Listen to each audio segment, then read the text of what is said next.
All right, so in the previous video, we walked through an example of how to use our slope of a tangent line with the limit of the difference quotient. And in this video, we're going to go over the definition of a derivative and then do one more example. So since we already learned the definition of the slope of the tangent line, the derivative definition is going to be quite similar. In fact, it is identical. Turns out the slope of the tangent line that we learned previously is in fact a derivative. So this is, sorry, pen 3.1 continued.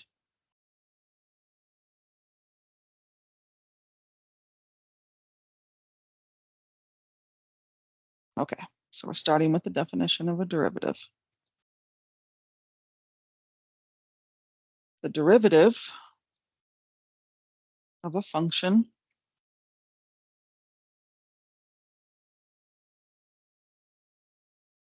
f at a point x0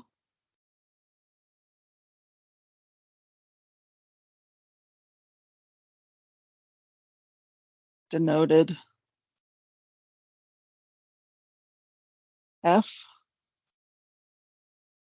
prime of x0 is, and then this should look very familiar, the limit as h approaches 0 of f of x0 plus h minus f of x0 all divided by h. So again, what we're saying here is that the slope of a tangent line that we previously defined is exactly, in and of itself, a derivative. This notation is quite important here. What you see here after the f is like an apostrophe from your keyboard or like a single quote, but when we say it out loud, we usually say f prime. Let me write that down. We would say f prime, or we would say the derivative of f.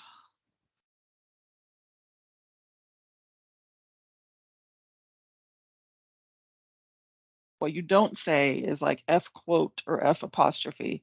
Notice this is in the exponent spot, but it's technically, you can think of it as the single quote or the apostrophe, whichever makes more sense to you, but it's a straight slash, and usually we would say prime. So that one single slash there means this is representing a derivative and not the original function f, okay? So it's just for notation.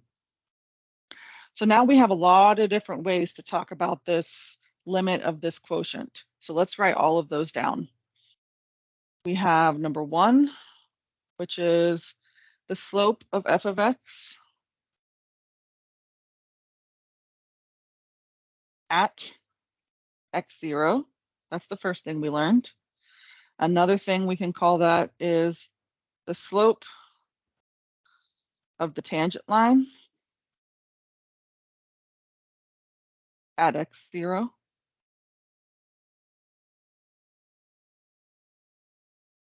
The first thing we ever called it, technically, in early chapter 2 was a rate of change. That was our very first section in the book. Oops, rate of change.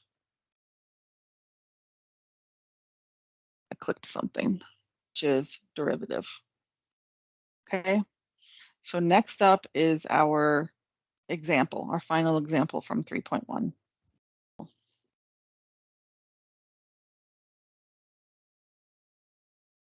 For this example, we want to find the slope. Of course, that will be all of these. Find the slope at the point and equation of the tangent line.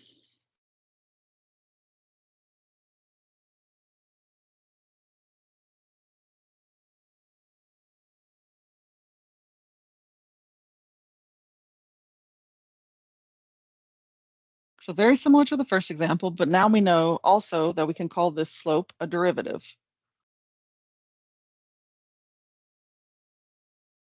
So our function is f of x equals x squared plus 1. And our point is 2, 5. This was supposed to be a 1. So technically going to do the same thing we did before, but the new pieces of information we have with our definition of a derivative is that instead of just calling it m for slope, we also now know that what we're finding is f prime of 2. So the prime signifies this is a derivative, and 2 is simply the x value we're being asked about. X0 in this case is 2. Okay, so we'll start by writing out the definition of a derivative, aka slope of a tangent line. So it's going to be f of x0 plus h, which in this case means 2 plus h, because 2 is our x0. Then minus f of x0, which is f of 2, all divided by h. So what did I do here? I replaced x0 in the definition of a derivative, x0 everywhere I see it, with a 2, because the 2 is given to us as the point of interest.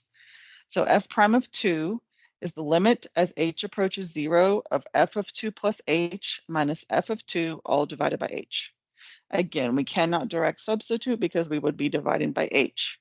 So what we're going to do now is replace the two terms in the numerator with what they actually are using the function that was given to us.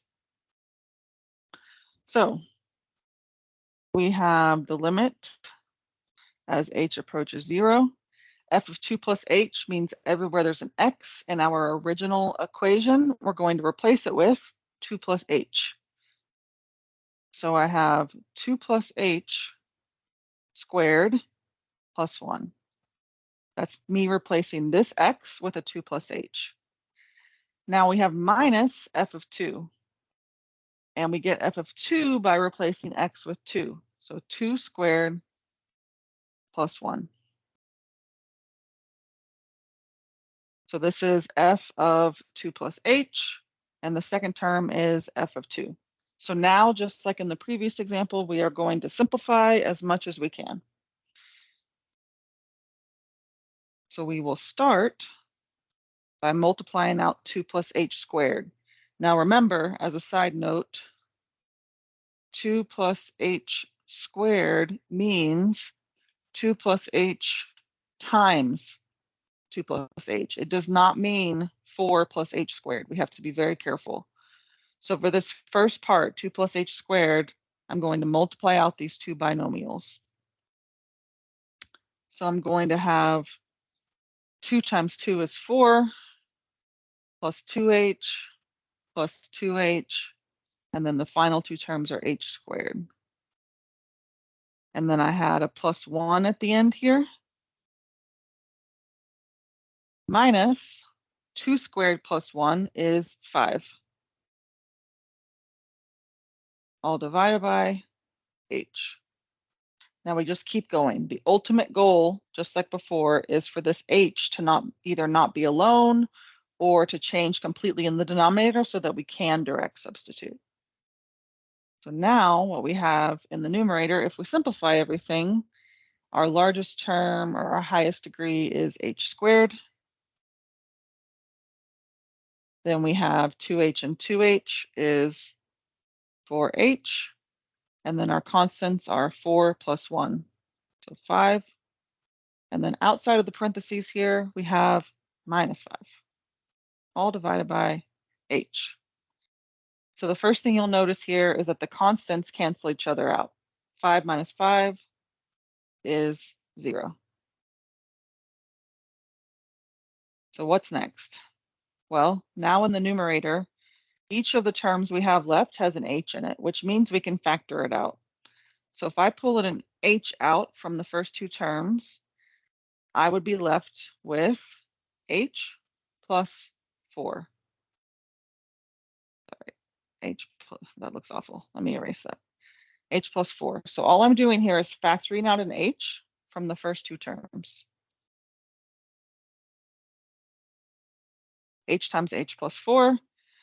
In the denominator, we have h. Now, since we have an h on top, h on bottom, they cancel, and we're left with the limit as h approaches 0 of just h plus 4. Now that we no longer have the division by 0 issue, we can direct substitute finally. So if I plug in h equals 0, what do I get? 0 plus 4, which is just 4. So what we just learned is that our slope, aka our derivative at 2, is 4. So that means if we were to graph x squared plus 1 and look at the point x equals 2, the slope of the tangent line there would be 4. Okay, so that's the first part of the question. The second part of the question says also put the equation of the line itself. All right, and remember, to find the equation of the line, you need slope and point. So point slope form is y minus y1 equals m times x minus x1. So x1, y1 is the point you have, and m is the slope. So in our case, we have a y value of 5 from our original point. The slope that we just found is 4, and our original x value is 2. So we have y minus 5 equals, I'm going to multiply that 4 through, 4x minus 8. Now add 5 to both sides, and we have 4x minus 3. So there's the equation of our tangent line, and there is our slope, aka our derivative. So again, if we were to graph x squared plus 1 and 4x minus 3, you would see that this line is the tangent line to our original curve at the point 2, 5.